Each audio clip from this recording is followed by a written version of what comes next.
আসসালামু আলাইকুম রহমতুল্লাহি বারাকাতু। Welcome to my YouTube channel আহলান সাহলান। একজন খামারির স্বপ্ন হলো তার গরুর বাছুর বা বাচ্চা, যদি সেটা মারা যায় তাহলে তার স্বপ্নটা পুরোই মারা যায়। এমন এক বাস্তবতার শিকার হলেন আমার চাচা। গত রাত্রিরে তার গরুর বাছুরটি মারা যায়। তো আল্লাহ সুবহানাহু ওয়া তাআলা আমাদের জন্য যা কিছু করেন, মানে সেটা হয়তো আমাদের ভালোর জন্যই করেন, আসলে ভালোর জন্যই করেন হয়তো। আমরা তখন দিশেহারা হয়ে যাওয়ার কারণে হয়তো তা বুঝতে পারি না। তো ওই গরুর ওই বাছুরের মাটিও মারা যায়, মানে বাচ্চা দেওয়ার পরে 9 দিন পর। তারপরে এই বাচ্চাটার ল্যাম্পিং স্কিন ডিজিজ হয়। তো চিকিৎসা চলমান এই অবস্থায় মারা যায়। আসলে যার মা নেই তার কোনো ভা নেই, মানে একটু প্রবাদে আছে। তো মা না থাকার কারণে অনেক পরিমাণ দুর্বল হয়ে পড়ে। তো এই কারণে রাত্রিরে গ্যাস ফর্ম করার পরে মারা যায়। তো আপনারা একটা কথা খেয়াল রাখবেন যে এখন ম্যাক্সিমাম গরু বাছুরের এই রোগটি হচ্ছে, ল্যাম্পিং স্কিন ডিজিজ, মানে শতকরা 80% বাছুরেরই। তো আপনারা সতর্ক রাখবেন, এটার জন্য ভ্যাকসিন আমার কাছে মনে হয় অতি জরুরি দেওয়া।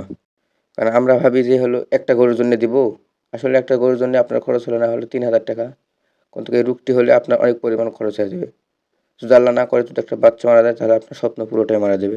হয়তো অনেকে আমার কথা ভালোই লাগছে না, না লাগারও কথা, কেন আমি একটা গরুকে দিব হলো একটা ভ্যাকসিন 3,000 টাকা খরচ করে।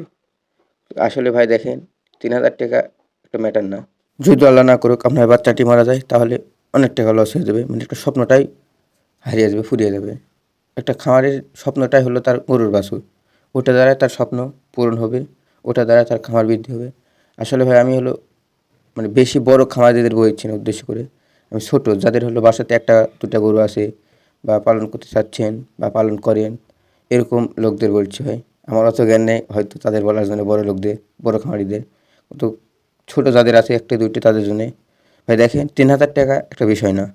যদি আপনার একটা বাছুর যদি আল্লাহ না করুক যদি মারা যায় তাহলে ধরেন আপনার পুরো সম্পূর্ণ আশাটাই, ভালো স্বপ্নটাই মারা গেল।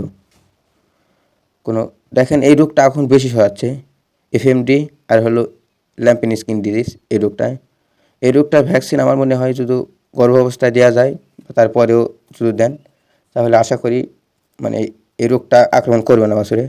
আসলে ভাই অনেকে বলবেন ভাই অন্য রোগেও তো মারা যায় বাছুর, আসলে ভাই মারা যায়, কিন্তু এই রোগে এখন বেশি মারা যাচ্ছে। সচরাচর মানে শতকরা 80% গরুরই মানে বাছুরের এই রোগটা হচ্ছে। এখানে আপনার সতর্ক করে ভ্যাকসিনটা পুরোটা ডোজ কমপ্লিট করেন বা দেন।